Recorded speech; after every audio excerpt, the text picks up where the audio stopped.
ویسے تو قرآن نے کافی جگہ پر اس کو ذکر کیا ہے، لیکن وہاں سے 3 آیات آپ کے سامنے ذکر کرتا ہوں، 3 طریقے ذکر کرتا ہوں کہ 3 طریقوں سے اللہ تبارک و تعالیٰ نے مسلمانوں کی مدد فرمائی۔ سب سے پہلا طریقہ کہ اللہ تبارک و تعالیٰ نے فرمایا وَإِذْ يُرِيكُمُوهُمْ إِذِ الْتَقَيْتُمْ فِي أَعْيُنِكُمْ قَلِيلًا وَيُقَلِّلُكُمْ فِي أَعْيُنِهِمْ، کہ اللہ تبارک و تعالیٰ نے پہلی مدد یہ فرمائی کہ مسلمانوں کو کافروں کی تعداد میدان جنگ میں کم نظر آنے لگی۔ یہ انسان کی فطرت ہے نا، فطرت کا تقاضا ہے کہ اب 50 بندے یہاں کھڑے ہوں، اس کے مقابلے میں ایک لڑنے کے لیے آئے تو وہ جو روب اور دبدبا اور قوت ہوگی وہ 50 کے سینے میں ہوگی، وہ جو ایک ہوگا وہ ڈر رہا ہوگا، چاہے جائے کہ پہلوان ہی کیوں نہ ہو۔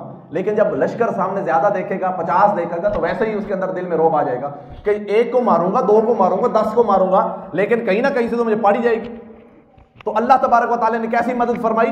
313 کے مقابلے میں 1000 کھڑا ہے، لیکن انہیں چوزے نظر آنا شروع ہو گئے مسلمانوں کو کہ یہ کیا ہے، یہ تو تھوڑے سے ہیں، ہمیں تو یوں لگ رہا تھا کہ ہزاروں کی تعداد ہے، یہ تو تھوڑے سے سامنے کھڑے ہیں۔ تو اللہ نے ایسا کیا کہ ان کی نظروں میں کافر تھوڑے سے نظر آنے لگے۔ دوسری مدد اللہ تعالیٰ نے فرمائی یرونہم مثلیہم رأی العین، کہ اللہ تعالیٰ نے مسلمانوں کو 2 گنا کر کے کافروں کو دکھا دیا۔ وہ کافر دیکھتے تو اتنا بڑا میدان آ گیا، وہ اتنے مسلمان آ گئے لڑنے کے لیے، اب ہم کیا کریں گے؟ کافر جب دیکھتے تو سامنے ہر طرف مسلمان ہی مسلمان نظر آتے۔ تو اللہ تعالیٰ نے دوسری یہ مدد فرمائی۔ تیسری مدد کیا فرمائی؟ اذ تستغیثون ربکم فاستجاب لکم انی ممدکم بألف من الملائکۃ مردفین، اور جب مسلمان استغاثہ کرنے لگے، جب ان کو یقین ہو گیا کہ ہم کمزور ہیں، ہم بے سر و سامان ہیں، وہ حضور کے پاس آئے، وہ مدد طلب کرنے لگے اللہ سے۔ تو حضور نے جب دعا فرمائی تو اللہ تعالیٰ نے قرآن میں ارشاد فرما دیا استستغیثون ربکم، تو میں محبوب جب تم اپنے رب سے فریاد کر رہے استستغیثون ربکم، تو اللہ نے آپ کی وہ فریاد سن رہی ہے۔ اللہ نے 1000 فوج فرشتوں کی آپ کی طرف بھیج دی ہے مدد کے، 1000 فوج کا، جو فرشتوں کی فوج، حالانکہ فرشتوں کے پاس تو وہ ہے ہی نہیں جنگ لڑنے کے لیے ہتھیار، فرشتوں کے پاس تو زیرہ ہی نہیں، گھوڑے ہی نہیں، ان کو کیا ضرورت ہے؟ ان کا کام تو اللہ کی عبادت کرنا ہے۔ کسی کی اللہ نے اگر ڈیوٹی لگائی ہے کہ تو نے سجدے میں رہنا ہے، تو جب سے وہ پیدا ہوا اور جب تک وہ رہے گا سجدے میں رہے گا۔ کسی فرشتے کو اللہ نے پیدا کیا تو انہیں یہ کام کرنا، وہ اسی پر مامور ہے۔ وہ فرشتے کے تو وام و گمان میں ہی نہیں ہے کہ میں نے جنگ کرنی ہے، لیکن یہاں پر جب اللہ کے محبوب نے مدد مانگی تو اللہ تعالیٰ نے فرشتوں کے ساتھ اپنے محبوب کی مدد۔ لیکن اگر بندہ قابل بن جائے نا، اللہ کی معرفت حاصل کر لے، اللہ کو راضی کر لے، تو مدد کی جاتی ہے۔ پھر آسمانوں سے فرشتے بھی اترتے ہیں، پھر یہاں آہو پکار بھی سنی جاتی ہے وہاں آسمانوں پر۔ یہاں پر بندہ پکارتا ہے، وہاں آسمان پر عرش پر اس کی پکار سنی جاتی ہے۔ علامہ اقبال نے کہا نا، افلاک سے آتا ہے نالوں کا جواب آخر۔ فلک کی جمع آسمان کو کہتے ہیں۔ افلاک سے آتا ہے نالوں کا جواب آخر، کرتے ہیں خطاب آخر، اٹھتے ہیں حجاب آخر۔ میں تجھ کو بتاتا ہوں کہ تقدیر امم کیا ہے۔ علامہ اقبال کہتا ہے کہ امتوں کی تقدیر کس چیز کے اوپر ہے، کس وجہ سے یہ فتح حاصل کر سکتی ہیں۔ میں تجھ کو بتاتا ہوں کہ تقدیر امم کیا ہے، شمشیر و سنا اول طاؤس رباب آخر، کہ پہلے شمشیر و سنا کہتے ہیں یہ تلواریں اور نیزوں، اور طاؤس و رباب کہتے ہیں یہ بعد والی چیزیں، یہ گانا باجا اور اس طرح کی باقی چیزیں۔ تو علامہ اقبال کہتا ہے میں تجھ کو بتاتا ہوں کہ تقدیر امم کیا ہے، شمشیر و سنا اول طاؤس و رباب آخر۔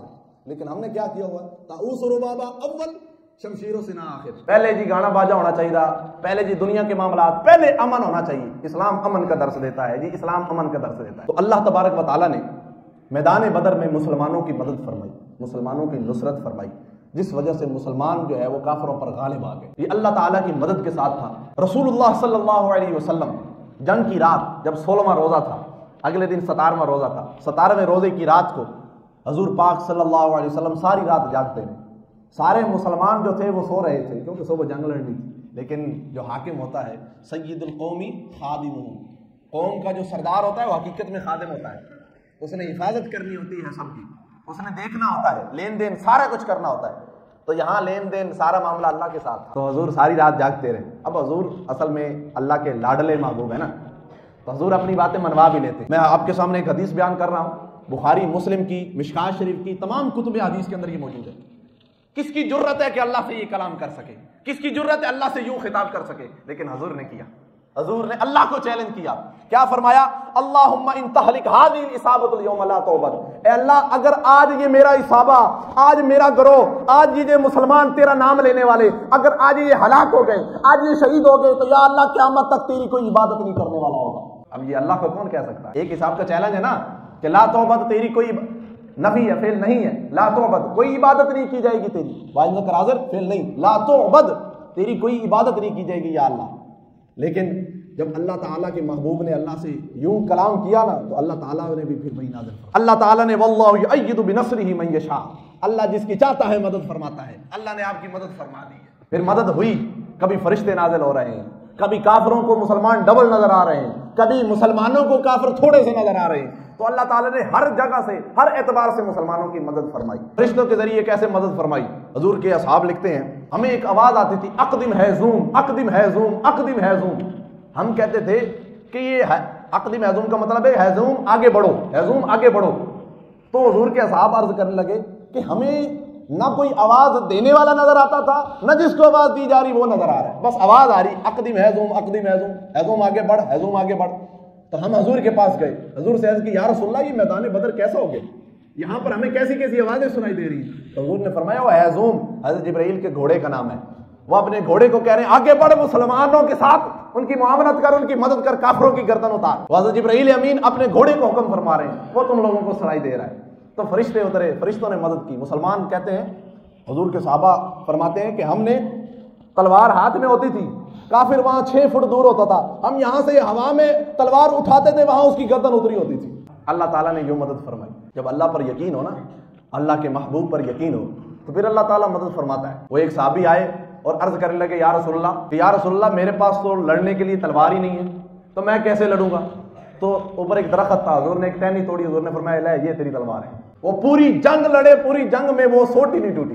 کافر حملہ کرتے رہے، وہ اس سوٹی کے ساتھ، اس چھڑی کے ساتھ تلوار کو روکتے رہے، لیکن تلوار کی اتنی جرت نہیں تھی کہ اس سوٹی کو توڑ سکے. اللہ کے محبوب نے انہیں عطا کی. حضور نے فرمایا اس رات کو اعلان فرمایا کہ صبح جو جنگ کرے گا، جو صبح جنگ کرے گا، میدان جنگ میں جا کر شہید ہو جائے گا، وہ یہاں سے شہید ہوگا، وہاں سیدھا جنت میں جائے گا. ایک آدمی وہاں کھڑا تھا، کھجوریں کھا رہا تھا.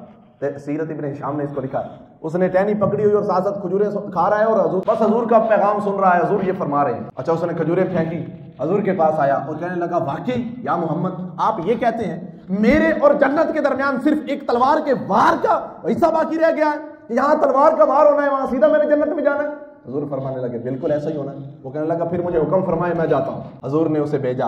وہ سب سے پہلا شخص وہ گیا اور جا کے میدان میں گھس گیا. وہاں ہزاروں کا لشکر ہے، اس کے پاس تلوار بھی نہیں ہے، دشمنوں کے اندر گھس گیا لڑنے کے لیے. جہاں حضور نے فرمایا تھا کہ یہاں گردن کٹے گی سیدھا جنت میں، پہلا شخص وہ تھا جو شہید ہوا اسلام کے نام پر. اور آج تاریخ گواہ ہے ان کا نام لے لے کر دعائیں کی جاتی، بدری صحابیوں کے نام لے لے کر دعائیں کی جاتی ہے کہ یا اللہ ان کے وسیلے سے ہماری دعائیں قبول فرما، یا اللہ ان کے وسیلے سے ہمیں معاف فرما. تو اللہ تبارک و تعالیٰ نے بڑی مدد فرمائی. جو بڑا لیڈر تھا نا ان کا کفار کا، اس کا نام ابو جہل تھا. جو حضور نے فرمایا کہ میری امت کا فرعون ابو جہل ہے. موسیٰ علیہ السلام کا فرعون وہ فرعون تھا نا جو بادشاہ تھا، تو حضور نے فرمایا میری امت کا فرعون یہ ابو جہل ہے. تو ابو جہل کا خاتمہ کیسے ہوا؟ اللہ اکبر، تاریخ گواہ ہے. مسند امام احمد نے اس کو ذکر کیا ہے، سیرت ابن ہشام نے اس کو ذکر کیا ہے، اس کے علاوہ تمام کتب تاریخ نے اس کو ذکر کیا ہے. 2 کم سن چھوٹی عمر والے بچے.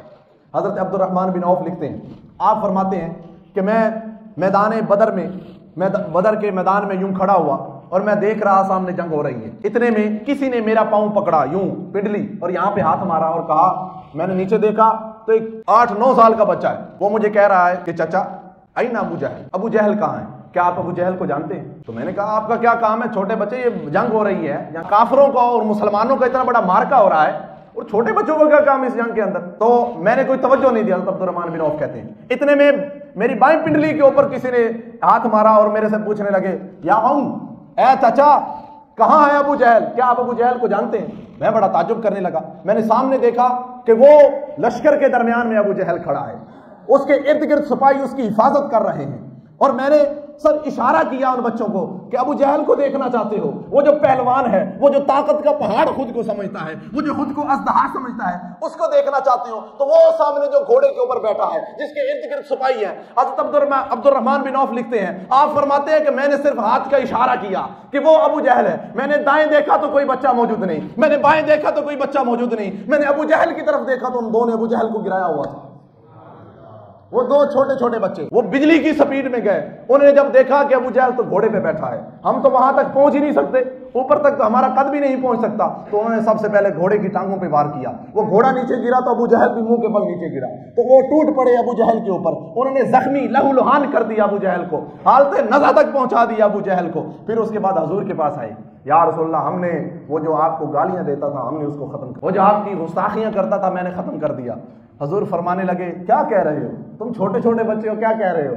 تو عرض کرنے لگے یا رسول اللہ جو آپ کی گستاخی کرے, آپ کی شان میں بے ادبیاں کرے, کیا ہم اسے زندہ چھوڑ سکتے ہیں؟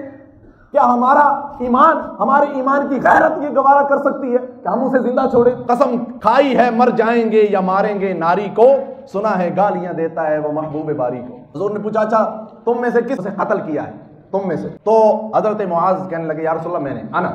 حضرت محافظ کہنے لگے نہیں یا رسول اللہ میں نے کیا. حالانکہ حملہ تو دونوں نے کیا, اسے واصل جہنم تو دونوں نے کیا, لیکن وہ چونکہ حضور جو ایک مختص ہو جاتا تو حضور اس کے لیے دعا فرما دیتے, حضور اس کی طرف محبت کی نگاہ سے دیکھتے, تو بس وہ یہ چاہتے تھے کہ حضور سے دعا مل جائے. حضور نے فرمایا اچھا بتاؤ کیا تم نے اسے مارنے کے بعد تلواریں دھو لی ہیں؟ تو وہ دونوں عرض کرنے لگے یا رسول اللہ نہیں. حضور نے فرمایا اچھا اپنی تلواریں دکھاؤ ذرا. انہوں نے تلواریں دکھائی تو دونوں کے اوپر خون لگا تھا. حضور نے فرمایا تم دونوں نے اسے واصل جہنم کیا. پھر حضور نے دونوں کے لیے دعا بھی کی اور فرمایا ابو جہل کا جتنا مال ہے وہ تم دونوں کی طرف جائے. حضرت عبداللہ ابن مسعود رضی اللہ تعالیٰ عنہ, آپ کو حضور نے بھیجا جاؤ جا کر دیکھاؤ کہ ابو جہل واقعی مر گیا ہے یا نہیں مرا. حضرت عبداللہ ابن مسعود رضی اللہ تعالیٰ عنہ آپ گئے تو وہ تڑپ رہا تھا, غرغرے کی حالت میں تھا, حالت نظام میں تھا, اور وہ خبیث کہہ رہا تھا چونکہ ایک رات پہلے حضور اپنے صحابہ کے ساتھ گئے میدان بدر میں. میدان بدر میں جا کے حضور نے ایک چھڑی پکڑی, چھڑی پکڑ کے حضور نشان لگا رہے ہیں کہ یہاں پر کل ابو جہل مرا ہوا پڑا ملے گا آپ لوگوں کو, یہاں پر گرے گا, فلانا منافق یہاں پر مرے گا, فلانا کافر وہاں کافروں کا سردار مرے گا, فلان فلان. حضور ساری نشاندہی کرتے رہے. ابو جہل کو رات یہ خبر پہنچ گئی کہ یوں ہونا ہے صبح. حضور نے رات کو نشاندہی کر دی کہ تو نے وہاں پہ مرنا ہے. تو ابو جہل بڑا متکبر شخص تھا, اور وہ جب عبداللہ ابن مسعود گئے تو وہ اسے کہنے لگا کہ مجھے ذرا اس جگہ سے سائڈ پہ کر دو کہ یہاں پہ محمد صلی اللہ علیہ وسلم نے نشاندہی کی ہے کہ میں نے یہاں پہ مرنا ہے, مجھے صرف یہاں سے سائڈ پہ کر دو. حضرت عبداللہ ابن مسعود نے کہا ابھی سائڈ پہ کرتا ہوں. آپ نے تلوار نکالی, اس کی گردن اتار دی, لے جی ہوں تو سائڈ پہ ہو گیا. وہ حضرت عبداللہ ابن مسعود کو ہی حضور نے کیوں بھیجا, اس کے پیچھے بھی بڑی داستان ہے. حضرت عبداللہ ابن مسعود جب مکہ میں تھے, جب مسلمان ہوئے, تو ایک دن خانہ کعبہ کے سامنے نماز پڑھ رہے تھے. ابو جہل آیا, ابو جہل نے حضرت عبداللہ ابن مسعود کو تھپڑ مارنے شروع کر دی کہ تم چنگا مسلمان ہو گیا ہے, تو مشرک تھا, یہ ہے وہ ہے. اسے اتنے تھپڑ مارے کہ آپ کا چہرہ مبارک سرخ ہو گیا. حضرت عبداللہ ابن مسعود جو تھے وہ روتے روتے حضور کے پاس آئے اور عرض کرنے لگے یا رسول اللہ ابو جہل نے مجھے پیٹا ہے, مارا ہے, میں اللہ کی عبادت کر رہا تھا, آپ کے حکم کے مطابق میں عبادت کر رہا تھا, لیکن اس نے مجھے مارا ہے. تو حضور نے مسکرانا شروع کر دیا. وہ پھر عرض کرے حضور پھر مسکرائیں, وہ پھر عرض کرے حضور پھر مسکرائیں. تو حضرت عبداللہ ابن مسعود فرماتے ہیں کہ مجھے سمجھ نہیں آ رہی تھی, لیکن میں جانتا تھا کچھ نہ کچھ تو معرفت ہے, میں جانتا تھا حضور کچھ نہ کچھ تو جانتے ہیں, اس لیے حضور مسکرا رہے ہیں. لیکن حضرت عبداللہ ابن مسعود کہتے ہیں جب میں نے ابو جہل کی گردن اتاری اور اس کا سر جو تھا وہ میں نے ہاتھ میں پکڑا تو تب مجھے یقین ہوا, پھر مجھے وہ بات یاد آئی کہ حضور جو مسکرائے تھے وہ اس وجہ سے مسکرائے تھے. حضور دیکھ رہے تھے کہ ابو جہل کا سر میرے ہاتھ میں ہوگا, اس کی گردن میں اپنے ہاتھ سے اتاروں گا. اللہ اکبر. تو یہ غزوہ بدر